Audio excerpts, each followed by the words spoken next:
Join करें हमारे Telegram channel को और पाएं मार्केट के लाइव अपडेट्स। डिस्क्रिप्शन में दिए हुए लिंक से ज्वाइन करें। वीडियो से पहले चैनल को सब्सक्राइब ज़रूर करें, नोटिफिकेशंस के लिए बेल आइकन दबाएं और वीडियो के बाद लाइक, कमेंट और शेयर करना ना भूलें। हेलो दोस्तों, स्वागत है आप सभी का हमारे चैनल लाइफ एडवाइजर्स में और आप देखना शुरू कर चुके हैं हमारे डेली एनालिसिस वीडियो। आज है 16 जून का दिन और अगर आज की हम बात करें तो एक अच्छी खासी गिरावट आज मार्केट में देखने मिली। हालांकि अगर परसेंटेज वाइज देखें तो कोई खास मेजर गिरावट नहीं हुई है, लगभग आधे % की गिरावट या 0.25% आप कह सकते हैं कि गिरावट होते हुए दिखाई दी है। तो 100 पॉइंट का फॉल निफ्टी में, 250 पॉइंट का बैंक निफ्टी में, 270 पॉइंट की फॉल सेंसेक्स में आज देखने के लिए मिली और एक्सपेक्टेड था कि आज ये गिरावट होने वाली है। ये कल मैंने आपको समझाया था, रीजंस बताए थे कि क्यों होने वाली है, आगे क्या हो सकता है। देखिए, कभी भी हम जब गिरावट की बात करते हैं तो ऐसा बिल्कुल भी नहीं है कि क्रैश या फॉल बहुत बड़ा शार्पली आता हुआ दिखाई देगा। हम जब भी एक फॉल की बात करते हैं, हम एक करेक्शन की मार्केट में बात करते हैं, क्योंकि मार्केट में ओवरली अगर देखें तो सारे स्टॉक सैचुरेट होते हुए नजर आ रहे हैं। कुछ खास लास्ट 3-4 दिन से ट्रेंड देखने के लिए नहीं मिल रहा और ओवरऑल हमको वही देखने के लिए मिला। तो मुझे लगता है कि यहाँ पे जिस तरीके का ट्रेंड बना हुआ है बहुत ही शानदार ट्रेंड है और ये आपको और अच्छी यहाँ पे मुझे लगता है कि गिरावट और फर्दर कंटिन्यू हो सकती है। और ये गिरावट कहाँ तक होगी वो मैंने हमारे एक जो निफ्टी के स्पेशल वीडियो है उसमें भी डिस्कस किया है। वहाँ पे ऑप्शन स्ट्रैटेजीज भी मैंने डिस्कस करी है। तो अगर आपने वो वीडियो नहीं देखा है तो वो भी आप ज़रूर देख लीजिएगा और मैं कोशिश करूँगा वो रेगुलर वीडियो मैं बनाता रहूँ, आपको ऑप्शन ट्रेडिंग के बारे में भी समझाता रहूँ और क्लियरली मेरा व्यू है कि आपको अच्छी से अच्छी यहाँ पे जो जानकारी है वो मैं आपको प्रोवाइड कर सकूँ। खैर, आगे बढ़ते हैं और बात करते हैं निफ्टी की। तो निफ्टी में हमने जो लेवल्स डिस्कस किए थे 15,850 से लेकर 15,750 के, तो आज की ओपनिंग, हाई, लो, क्लोजिंग लगभग उसी एरिया में है, 5-10 पॉइंट ऊपर नीचे, लेकिन एग्जैक्टली वही रेंज है जो हमने डिस्कस करी थी। मुझे लगता है कि ये जिस तरीके का ट्रेंड बना है यहाँ पे आपको चार्ट के ऊपर में क्लियरली जो देखने के लिए मिल रहा है, एक जो पैटर्न बना है इवनिंग स्टार का, ये यहाँ पे एकदम इजीली विजिबल है। हम यहाँ पे पहले यहाँ पे उम्मीद लगा रहे थे कि इस जगह पे बनता हुआ दिखाई देगा, लेकिन वो बना नहीं, कंप्लीट नहीं हुआ, क्योंकि क्लोजिंग जो है कैंडल की ऊपर की तरफ होते हुए नजर आई। लेकिन आज ये परफेक्टली बनते हुए नजर आ रहा है, जो कि काफ़ी अच्छा संकेत दे रहा है। तो ऐसी सिचुएशन में हमें क्या करना चाहिए, क्या यहाँ पे और अच्छा ट्रेंड बन सकता है, क्या नीचे आ सकते हैं। देखिए, क्लियरली एक व्यू है। फिर से एक ट्रेंड लाइन यहाँ पे हमने ड्रॉ करी है, इसी के आसपास में इसने फिर से सपोर्ट लिया है। आज की क्लोजिंग अच्छी खासी दिखाई दे रही है 750 के आसपास। एक बहुत ज़्यादा शॉर्ट बनते हुए मार्केट में भी हमने आज देखा, लॉन्ग्स अनवाइंड होते हुए दिखाई दे रहे हैं और शॉर्ट्स बहुत एग्रेसिव बनते हुए दिखाई दे रहे हैं। साथ ही हमने FIDI की जब पोजीशंस के बारे में बात करेंगे तो वहाँ पर भी अच्छी खासी बिकवाली FIS और DIS दोनों ने करी है। तो कहीं ना कहीं मार्केट में जो है एक कॉशियस व्यू जो हम कल बना के चल रहे थे वो आज यहाँ पे साबित होते हुए नजर आ रहा है। जो लॉजिक हम लगा के चल रहे थे वो साबित होते हुए नजर आ रहा है और ओवरऑल मार्केट में जो सैचुरेशन पॉइंट है वो स्टॉक्स के थ्रू भी हमको देखने के लिए मिल रहा है कि किस तरीके से स्टॉक्स के अंदर भी एक सैचुरेशन आता हुआ दिखाई दे रहा है। तो क्या फर्दर यहाँ पे फॉल होगा और क्या लेवल्स हो सकते हैं। तो देखिए, अगर मैं सबसे पहले बात करता हूँ जिस तरीके से ट्रेंड रिवर्सल की कोशिश हो रही है, देखिए जब तक हम 15,650 के ऊपर है, 600 के ऊपर में है, मुझे लगता है कि ट्रेंड अभी भी अप ट्रेंड का इंटैक्ट है, लेकिन जो फॉर्मेशन है वो नीचे की तरफ जा रहा है। तो हम अगर बहुत ज़्यादा गिरेंगे नहीं तो बहुत ज़्यादा बढ़ते हुए भी नज़र नहीं आएंगे, ये भी मुझे क्लैरिटी नज़र आ रही है। लेकिन वहीं पे कितनी बड़ी कंसोलिडेशन हो सकती है, इसके लिए कंफर्मेशन हमें जब लोअर लेवल से रिवर्सल होगा तभी पता चलेगा। लेकिन अभी अगर अमूमन मैं अनुमान लगाऊं तो 15,400 से लेकर 15,900 की जो रेंज है ये एक बहुत बड़ा कंसोलिडेशन जोन है। और मैंने हमारे जो निफ्टी की एक अलग से वीडियो जो हमने बनाई है उसमें भी मैंने डिस्कस किया कि ये जो पॉइंट है ये और बड़ा हो सकता है, ये लगभग 15,000 का भी कंसोलिडेशन जोन हो सकता है। यानी यहाँ से लगभग 700-800 पॉइंट का फॉल भी आपको देखने मिल सकता है, लेकिन वो हमें 15,400 के बाद ही पता चलेगा। जब तक हम 15,650 के ऊपर में हैं, मुझे लगता है कि अभी भी अप ट्रेंड बना हुआ है, फिर से इमीडिएट बाउंस बैक आपको देखने के लिए मिल सकता है। तो ऐसी सिचुएशन में हमें क्या करना चाहिए, तो देखिए क्लियरली मुझे लगता है मार्केट में बहुत एग्रेसिव पोजीशंस अवॉइड करनी चाहिए। बहुत ही स्टॉक स्पेसिफिक मूवमेंट हमको देखने के लिए मिलेगा, सिलेक्टेड स्टॉक्स के अंदर में बाइंग होगी, सेलिंग में भी बहुत ज़्यादा प्रेशर नहीं होगा, तो आपको बहुत ज़्यादा शॉर्ट्स में भी मज़ा नहीं आएगा।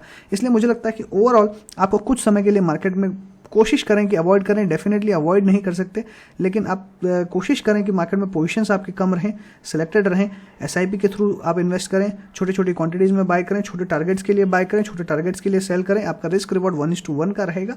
ये ओवरऑल ये मार्केट की अभी कंडीशन मुझे नज़र आ रही है। तो आगे के लेवल्स क्या हो सकते हैं, लेवल्स की मैं अगर बात करूं तो मुझे लेवल्स जो यहाँ पे दिखाई दे रहे हैं, क्योंकि 15,800 जो पहले एक बहुत स्ट्रांग सपोर्ट था वो एक बहुत स्ट्रांग रेजिस्टेंस है, इसलिए मुझे 15,800 का अपसाइड में लेवल दिखाई दे रहा है।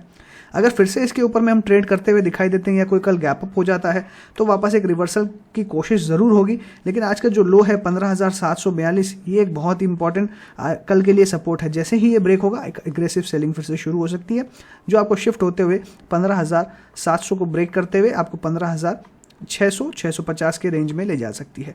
इसका मतलब है कि ओवरऑल हमारा जो व्यू है वो डाउन ट्रेंड का है और मुझे कल गिरावट दिखाई दे रही है। और मैं लेवल्स की अगर बात करूं तो 15,800 से लेकर 15,650 और ऊपर नीचे में और 600 तक भी देखने के लिए मिल सकता है, क्योंकि सिंस कल एक्सपायरी है तो बुल्स को और दबाने की कोशिश करी जाएगी और बेयर्स अपना अपर हैंड दिखाते हुए और एक बड़ी तेज़ी से और गिरावट 200 पॉइंट का फॉल आपको कल और दिखा सकते हैं। ये बहुत ज़्यादा पॉसिबिलिटी नज़र आ रही है। और ऊपर की साइड में अगर मैं बात करूं कि कल वापस अगर तेज़ी हो जाती है तो क्या होती है, देखिए तेज़ी के चांसेस बहुत ज़्यादा कम है, लेकिन अगर कल गलती से भी तेज़ी होती है तो बहुत बड़ी शॉर्ट कवरिंग हो सकती है और फिर वापस 900 के पार भी हम जा सकते हैं, ऐसा हो सकता है, जिसके चांसेस बहुत ज़्यादा कम है क्योंकि एग्रेसिव शॉर्ट्स आज ही बने हैं। हालांकि हमने प्रीवियस डे में भी देखा था कि एग्रेसिव लॉन्ग्स बने थे, लेकिन क्लियरली आज वहाँ पे अनवाइंडिंग होते हुए दिखाई दी है। इसलिए मुझे लगता है कि ऐसा अब नहीं हो सकता। चांसेस है कि आपको एक डाउन ट्रेंड में ही आपको लोअर लेवल्स पे ही एक एक्सपायरी देखने के लिए मिलेगी और जो रेंज 15,800 से 650 की मैं बात कर रहा हूँ यही रेंज में आपको ट्रेड देखने मिलेगा। लेकिन क्लियरली एक चीज़ ध्यान रखिएगा, अगर 850 के ऊपर निकलता है वहाँ पे अगर टिक जाता है, रैदर मैं तो कहता हूँ 800 के ऊपर भी अगर फिर से टिक जाता है तो बहुत ज़्यादा पॉसिबिलिटी हो सकती है अपसाइड जाने की। इसलिए ध्यान रखें, कॉशियस ज़रूर रखें, 850 का स्टॉप लॉस रखें कोई भी शॉर्ट पोजीशंस के लिए। सेंसेक्स की बात करें तो सेंसेक्स में भी जो हमने रेंज डिस्कस करी थी लगभग 52,400 से लेकर 52,900 की, लगभग उसी रेंज में आपको ट्रेड देखने के लिए मिल रहा है। 52,782 पे ओपन हुआ, हाई बना 52,816 का, लो बना 52,425 पर, क्लोजिंग 52,500 पे। तो कल के लेवल्स क्या हो सकते हैं? कल के लेवल्स की अगर मैं बात करूं, एक रेंज की अगर मैं बात करूं तो 52,000 से लेकर ऊपर में मैक्सिमम 52,600। अगर फिर से ये 650 के ऊपर में टिक जाता है तो फिर से एक रिवर्सल हो सकता है जो 53,000 तक के लेवल दिखा सकता है, जो कि अनलाइकली है। इसलिए ओवरऑल मुझे रेंज जो 52,000 से लेकर 52,600, अगर मैं और प्रिसाइजली अगर बात करूं तो मैक्सिमम आपको 52,250 से लेकर 52,600 तक के लेवल्स देखने मिल सकते हैं। बैंक निफ्टी की अगर मैं बात करूं तो बैंक निफ्टी में क्लियरली 35,400 35,000 की जो रेंज है ये एक बहुत ही मैं अगर देखूं तो एक स्ट्रॉन्ग एक रेजिस्टेंस और सपोर्ट जोन बना हुआ है, एक काफ़ी बड़ा कंसोलिडेशन देखने के लिए मिल रहा है। ओवरऑल अगर देखें तो अभी फिलहाल थोड़ा सा डाउन ट्रेंड में है, लेकिन सपोर्ट बहुत मेंटेन करके रखा है बैंक निफ्टी ने। इसीलिए जो मार्केट में आज गिरावट आई है बहुत इंटेंसिटी से नहीं आई है और कहीं ना कहीं मार्केट में ये स्ट्रेंथ भी शो करता है, लेकिन एक सैचुरेशन पॉइंट भी आ चुका है जहाँ से मार्केट की और बढ़ने की नीयत दिखाई नहीं दे रही है। तो मुझे जो लगता है कि बैंक निफ्टी में अभी जिस तरीके के रेंज में कंसोलिडेशन है 34,800 34,500 ये जो रेंज है ये अभी भी एक पॉइंट बना हुआ है। जब तक इस रेंज के नीचे नहीं आता तो कोई शॉर्ट नहीं बनेगा, लेकिन 35,400 के ऊपर जब तक नहीं क्लोज होता, वो भी decisively with volumes and follow on नहीं मिलता, तब तक हमें कोई बहुत ज़्यादा मेजर ट्रेंड रिवर्सल देखने नहीं मिलेगा। इसलिए ओवरऑल अगर मैं देखूँ तो मुझे लगता है अभी भी साइडवेज रहता हुआ नजर आ सकता है।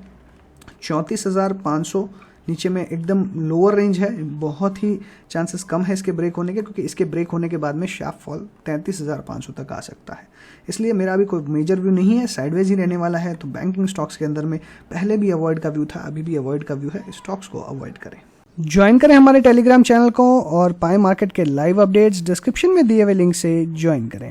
निफ्टी की अगर ऑप्शन चेन की बात करें तो निफ्टी में क्लियरली 15,800-900 पे लॉन्ग्स अनवाइड होते हुए दिखाई दे रहे हैं, क्लियरली दिखाई दे रहा है, और वहीं पे बहुत ही बड़ी क्वांटिटी में शॉर्ट्स एडिशन होते हुए नजर आ रहे हैं। 15,700 और 600 पे थोड़ी बहुत लॉन्ग एडिशन जरूर हुए हैं, लेकिन 15,600 एक बहुत ही स्ट्रॉन्ग सपोर्ट है, तो यहाँ पे ऐड होना जायज़ है। लेकिन 15,500 पे भी आप नोटिस करेंगे तो यहाँ पे भी लॉन्ग्स कंप्लीटली डिमिनिश होते हुए नज़र आ रहे हैं, और हो सकता है कि यहाँ पे एक्सपायरी के कारण आपको थोड़ी बहुत वोलेटिलिटी जरूर देखने को मिले, लेकिन ओवरऑल अब ट्रेंड जो है वो डाउनवर्ड शिफ्ट होते हुए नज़र आ रहा है। ऑप्शन चेन के थ्रू ये क्लियरली दिखाई दे रहा है। कैश मार्केट डेटा भी वही सजेस्ट कर रहे हैं, और ओवरऑल हमने परसों भी देखा था, यानी कल का जो हमने FII का डेटा देखा था वहाँ पे उन्होंने क्लियरली अगर देखें तो अच्छी खासी वहाँ पे शॉर्ट्स बना के रखी थी। तो मुझे लगता है कहीं ना कहीं पे आपको अब मार्केट में एक सैचुरेशन पॉइंट, या अगर हम कह सकते हैं कि मार्केट में जो अब अपसाइड की जो लिमिटेशंस है वो हमें क्लियरली दिखाई दे रही हैं। ऐसा बिल्कुल भी नहीं है कि हमें नज़र नहीं आ रही है, वो मार्केट में क्लियरली दिखाई दे रही है। और आज के जो शॉर्ट्स बने हैं एग्रेसिव शॉर्ट्स, वो क्लियरली शो कर रहे हैं कि मार्केट को 15,800 का जो सपोर्ट था वो रेजिस्टेंस बन चुका है, इसमें कोई डाउट मुझे नज़र नहीं आ रहा है। डेफिनेटली मार्केट में अगेंस्ट योर टाइड या अगेंस्ट डेटा बिल्कुल जा सकता है, लेकिन लेकिन जो डेटा बना है वो क्लियरली शो कर रहा है मार्केट 15,800 के ऊपर में कल एक्सपायरी नहीं देने वाला है। वहीं पे क्यूमुलेटिव ओपन पोजीशंस में देखें तो यहाँ पे भी यही सजेशन देखने के लिए मिल रहा है कि ऊपर में बहुत एग्रेसिवली शॉर्ट्स बने हुए 15,800, 900, 16,000 हर लेवल पे, और वहीं पे नीचे में अगर देखें 15,700 पे थोड़ा बहुत सपोर्ट है, और उसके बाद में नीचे में जो सपोर्ट है वो थोड़ा सा वीक होते हुए जा रहा है। तो क्लियरली कल अगर गिरावट होती है, कल अगर कोई भी गैप डाउन ओपनिंग होती है तो फिर आपको अच्छी खासी गिरावट देखने के लिए मिल सकती है। सेंटीमेंट बहुत ज़्यादा स्ट्रांग नहीं है, इसलिए थोड़ा बहुत जो करेक्शन ड्यू है वो आपको देखने के लिए मिल सकता है, बट ऐसा बिल्कुल भी नहीं है कि कोई बहुत एग्रेसिव तेज़ी देखने मिलेगी। बट एक चीज़ है कि 15,850 के ऊपर अगर कोई भी कारण से टिक जाता है तो आपको एक एग्रेसिव शॉर्ट कवरिंग देखने मिल सकती है, जिससे अच्छी खासी तेज़ी आपको देखने के लिए मिलेगी। तो मुझे जो ओवरऑल व्यू लग रहा है वो ऐसा ही है कि आपको अभी शॉर्ट में ही रहना चाहिए या फिर एग्रेसिवली कोई बाय नहीं करना चाहिए। स्टॉक स्पेसिफिक अभी भी आपको मूवमेंट देखने मिलेगा, small cap, mid cap, large cap, कहीं पे भी आप बाय करें कोई दिक्कत नहीं है, लेकिन उन्हीं स्टॉक्स में करें जिनका टेक्निकल और फंडामेंटल दोनों स्ट्रांग हो, अदरवाइज एग्रेसिव बाइंग अभी अवॉइड करें। FIDS के डेटा की बात करें तो आज यहाँ पे FIA और DIA ने दोनों ने सेल किया है, तो यहाँ पे जो गिरावट के कारण है वो क्लियरली नजर आ रहे हैं। जनरली क्या होता है कि एक जन सेल करता है, एक जन बाय करता है, तो वहाँ पे सेलिंग एब्जॉर्ब हो जाती है, इसलिए ज़्यादा गिरावट देखने नहीं मिलती है या इंडिसाइसिव देखने मिलती है। फाइनली आज एक डिसाइसिव मूवमेंट देखने मिला एक डोजी के बाद में, क्योंकि लास्ट डे प्रीवियस डे की बात करें, लास्ट 4 दिन से डोजीज बन रही हैं, और मैंने पहले भी बताया था कि जब भी इस तरह की डोजीज कंटिन्यूस बैक टू बैक मिलती है तो एक डिसाइसिव मूवमेंट आता है, और वो जनरली नीचे की तरफ आता है जब मार्केट हाइज की तरफ होता है। तो वही आज हमको देखने को मिला, बैक टू बैक डोजीज देखने मिल रही है। पैटर्न जो फॉर्म हुआ है वो भी एकदम क्लियरली बेरिश रिवर्सल का पैटर्न है, तो मुझे ओवरऑल वीकनेस दिखाई दे रही है, और उसको जो सपोर्ट कर रहे हैं वो ऑप्शन के डेटा भी सपोर्ट कर रहे हैं, और यहाँ पे कैश मार्केट डेटा के भी सपोर्ट कर रहे हैं। अभी तक यहाँ पे F&O के पूरे डेटा नहीं आए हैं FIS के, इसलिए वो डिस्कस नहीं कर पाऊंगा, बट ओवरऑल यहाँ पे जितने डेटा है, चार्ट्स हैं, सारे नेगेटिव ट्रेंड की तरफ इशारा कर रहे हैं। थोड़ा बहुत सपोर्ट जरूर अवेलेबल है, बट मुझे लगता है कि वो कल के दिन में आपको ब्रेक होता हुआ नजर आएगा। एंड सिंस एक्सपायरी है तो एक्सपायरी के पहले ऐसा होना बिल्कुल जायज़ दिखाई देता है। ज्वाइन करें हमारे टेलीग्राम चैनल को और पाए मार्केट के लाइव अपडेट्स डिस्क्रिप्शन में दिए हुए लिंक से ज्वाइन करें। बात करते हैं स्टॉक्स की, एक एक करके अल्फाबेटिक वे में डिस्कस करेंगे। सबसे पहले स्टॉक है अदानी पोर्ट्स का। तो अदानी पोर्ट्स में आज हमने फिर से एक अच्छी खासी गिरावट देखी है। लास्ट 2 दिन से काफ़ी ज़बरदस्त गिरावट देखने के लिए मिली है, और ये पहले हमने डिस्कशन भी किया था कि यहाँ पे 3 ब्लैक क्रोज देखने के लिए मिल रहे हैं, और उसके बाद में एक एक्सपेक्टेशन थी कि सिंस इसने ये प्रीवियस के जो लो थे वो ब्रेक नहीं किए थे क्लोजिंग बेसिस पे, इसलिए हमने एक्सपेक्टेशन किया था कि यहाँ से एक अच्छी तेज़ी देखने मिल जाएगी, बट एक फिर से फॉलो ऑन मिला था। तो एक कन्फर्मेशन यहाँ पे ज़रूर था कि यहाँ से बहुत ज़्यादा आपको गिरावट देखने के लिए मिल सकती है, लेकिन इस तरीके से गिरावट होगी ये बिल्कुल भी अनएक्सपेक्टेड था, और कहीं ना कहीं ये हमें लगता है कि न्यूज़ फ्लो के कारण ही देखने के लिए मिल रहा है। खैर, अब बात करते हैं हमारे इसमें पोजीशंस की, किस तरीके से पोजीशन बनानी चाहिए, क्या आगे हो सकता है, ये क्लियरली हम डिस्कस करेंगे। अगर हम देखें तो क्लोजिंग आज एग्जैक्टली हमारे सपोर्ट जो 706.15 है उसकी एग्जैक्टली ऊपर होते हुए दिखाई दी है। लो जो है 697.8 का बना था, और यहाँ पे अगर देखें तो ये एकदम डिमांड जोन के आसपास है, बट सिंस यहाँ पे कुछ नेगेटिव न्यूज़ है जिसका कारण है, तो ये हो सकता है कि 680 के लेवल को भी तोड़ दे। तो हमें क्या करना चाहिए ऐसे सिचुएशन में? तो देखिए, मेरा एक ही क्लियर व्यू है कि अगर कोई स्टॉक स्ट्रांग है तो कभी कभी वैल्यूएशन एडजस्टमेंट्स किसी भी कारण से हो सकती है, वो चाहे नेगेटिव न्यूज़ हो और चाहे कुछ भी हो। और सिंस जैसे मैंने आपको बताया कि जो न्यूज़ आई है वो सिर्फ और सिर्फ बाकी जो अदानी ग्रुप के स्टॉक्स हैं, जो 4 स्टॉक्स हैं उनके लिए है।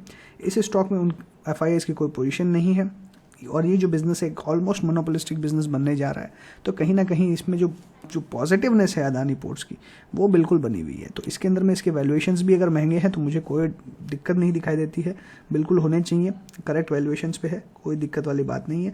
इसको होल्ड करके आपको रखना चाहिए अगर आपकी पॉसिबल है आपके लिए 560 तक के लेवल्स देखना, या नीचे के लेवल्स पे और बाय करना अगर आपके लिए पॉसिबल है, तो डेफिनेटली इन्हें होल्ड करके रखना चाहिए। फंडामेंटली मुझे कहीं दिखाई नहीं दे रही हैं। जिन्होंने फ्रेश बाय करना उनके लिए बहुत अच्छी अपॉर्चुनिटी है, हर लोअर लेवल्स पे वो बाय करते हुए चल सकते हैं।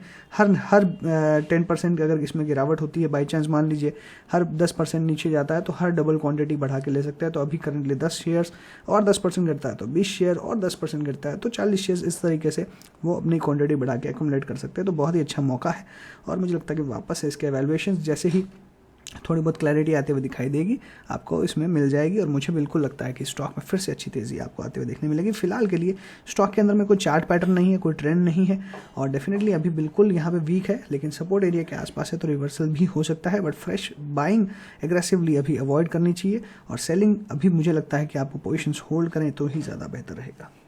एशियन पेंट्स में हमने डिस्कस किया था कि यहाँ पे जो टारगेट है वो 3300 तक एक्सटेंड होते हुए दिखाई दे सकते हैं और यहाँ पे आपको मुझे लगता है कि जो स्टॉप लॉस है वो लगता है लगभग अब आपको 3000 के आसपास रखना चाहिए। 2970 का आप रखिए स्टॉप लॉस, इसके नीचे क्लोज होता है तो एग्जिट कर लें।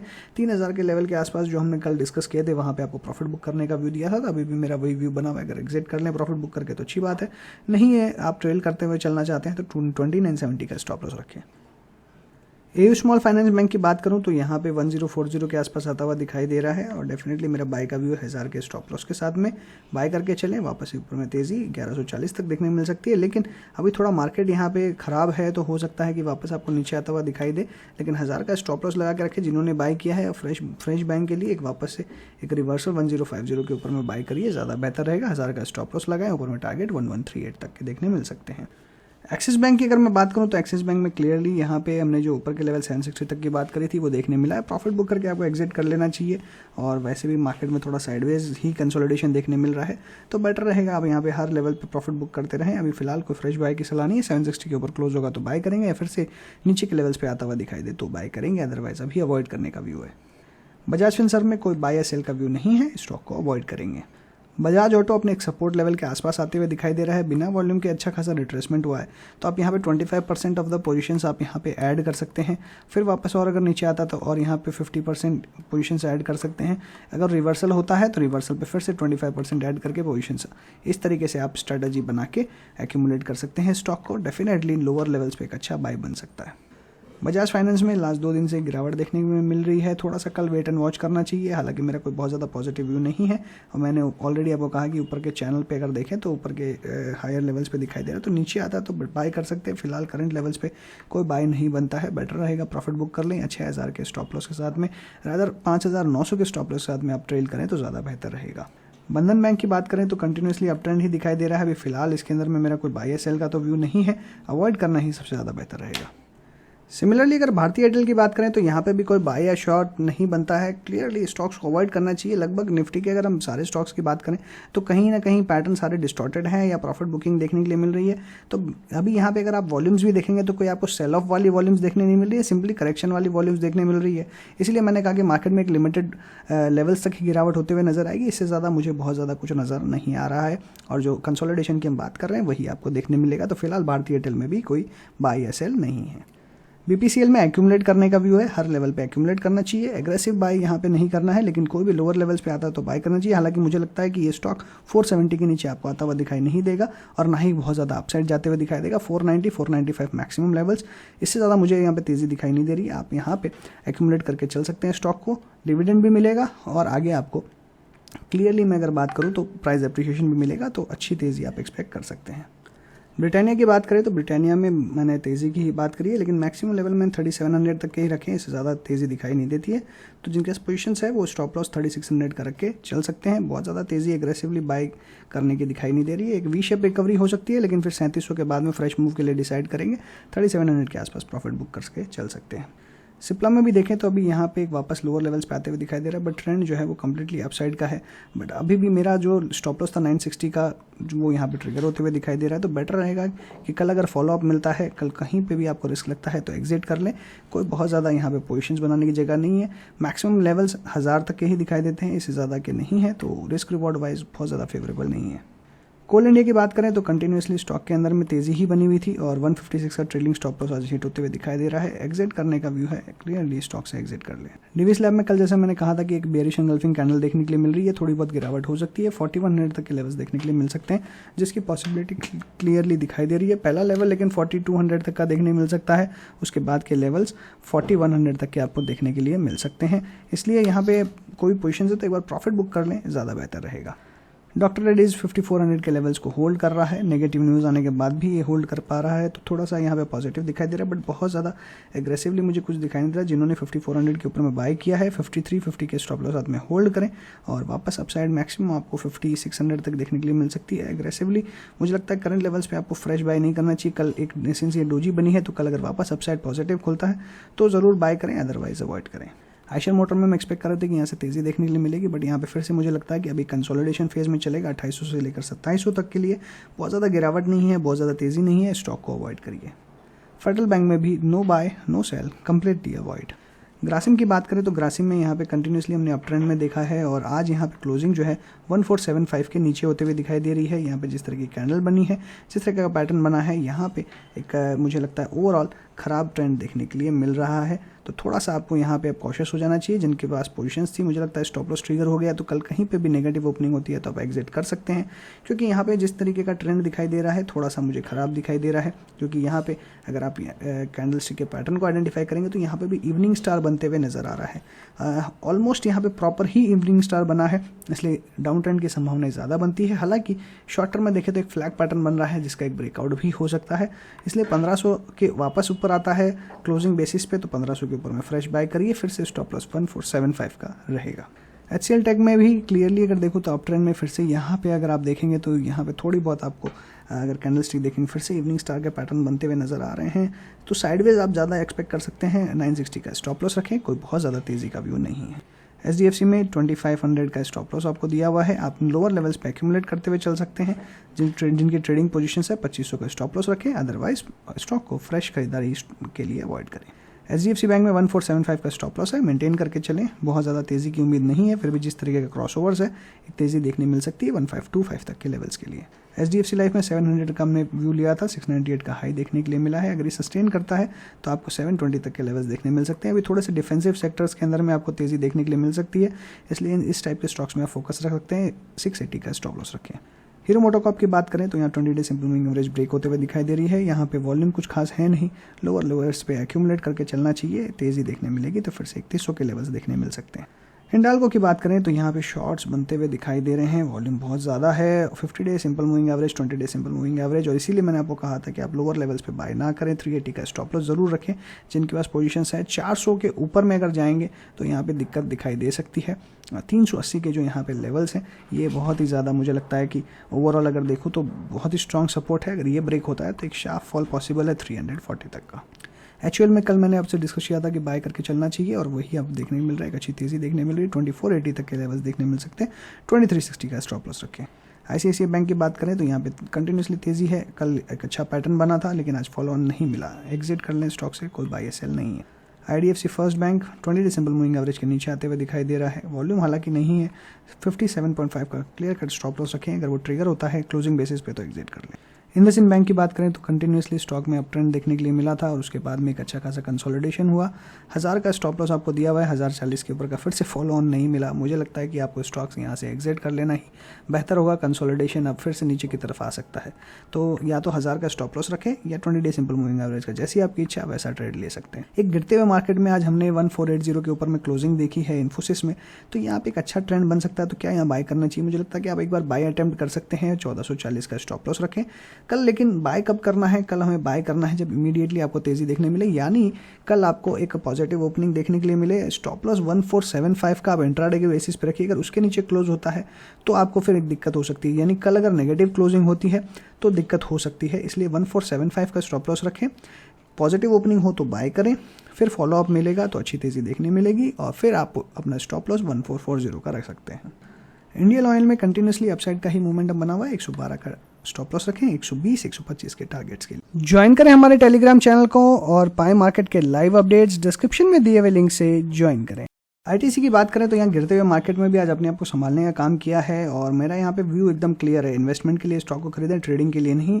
इन्वेस्टमेंट के लिए आपको अच्छा लॉन्ग टर्म में रिटर्न दे सकता है। मैंने एक अच्छा खासा कैलकुलेशन भी किया हुआ है, वो मैंने वीडियो अपलोड किया हुआ है, आप ITC का सर्च कर सकते हैं, जिसमें आपको complete detail analysis, fundamental, technical और क्यों स्टॉक को बाय करके लंबे समय के लिए होल्ड करना चाहिए, ये सारी डिटेल एनालिसिस मैंने दी हुई है। तो आप वो ज़रूर उसको नोटिस करें और रीड करें, समझें उसको, तो आपको समझ में आएगा कि क्यों इस कंपनी में बना रहना चाहिए। बाकी फिलहाल के लिए 200 के स्टॉप लॉस साथ में बाय करके रखें। JSW स्टील के अंदर में भी क्लियरली जो लेवल्स बनाए हुए हैं, क्यों लेवल्स को रिस्पेक्ट किया जाता है और क्यों हम लेवल देख के ही बाय करते हैं, क्यों मेरा व्यू 730 के ऊपर था, वो आज क्लियर होते हुए नजर आता होगा आपको। क्लियरली मेरा यही व्यू है, 730 का जब तक लेवल पार नहीं होता तब तक बाय नहीं करना है। 705 यहाँ पे आपको 20 डे सिंपल मूविंग एवरेज दिखाई दे रहा है। 680 यहाँ पे बहुत ही स्ट्रॉन्ग सपोर्ट है। कल कोई भी नेगेटिव ओपनिंग यहाँ पे अच्छा खासा गिरावट आपको दिखा सकती है। 680 का आप स्टॉप लॉस रखें, जिनके पास पोजीशन है, अगर इसके नीचे क्लोजिंग होती है तो आपको एग्जिट कर लेना चाहिए।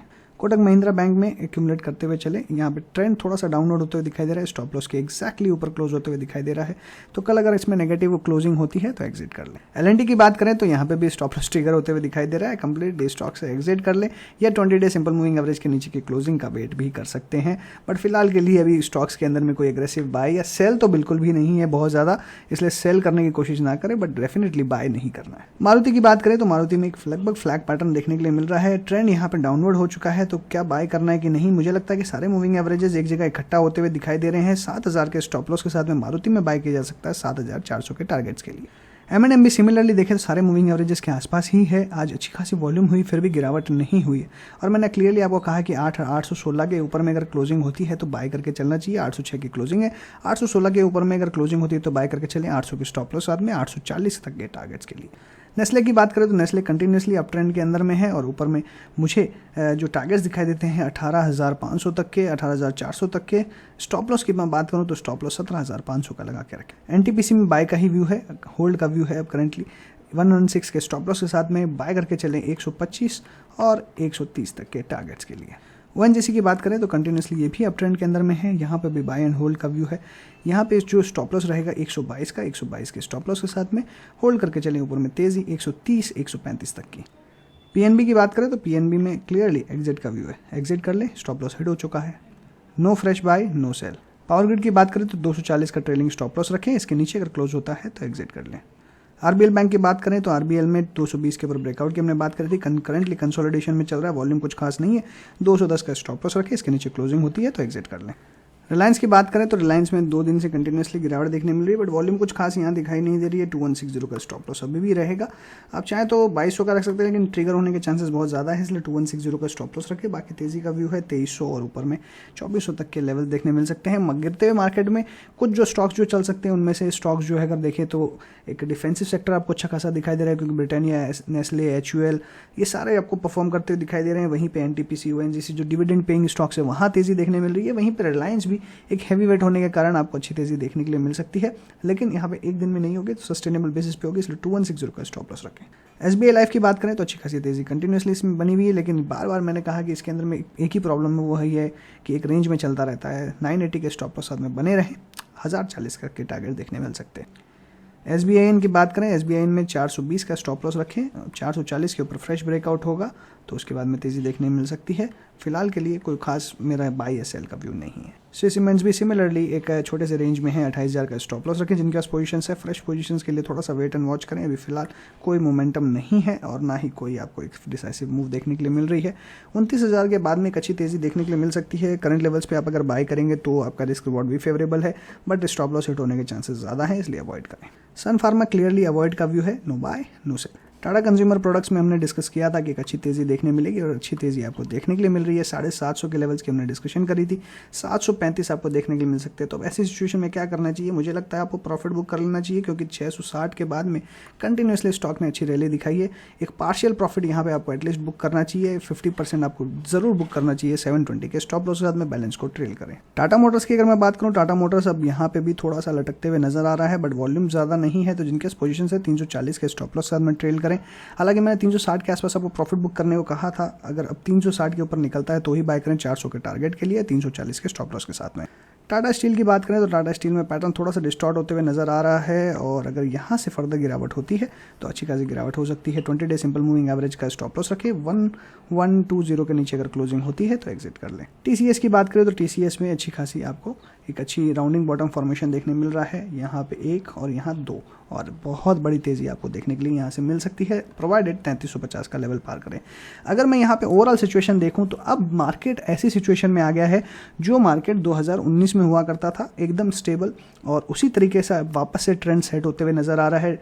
डिफेंसिव बढ़ रहे हैं जब मार्केट गिर रहा है। बाकी आपको क्लियरली एकदम जो अच्छा ट्रेंड देखने के लिए मिल रहा है वो यही है कि अब डिफेंसिव चलने शुरू हो चुके हैं। जब मार्केट गिरता है तो IT और जो FMCG स्टॉक्स हैं ये सारे सपोर्ट देने का काम करते थे, वही देखने के लिए मिल रहा है।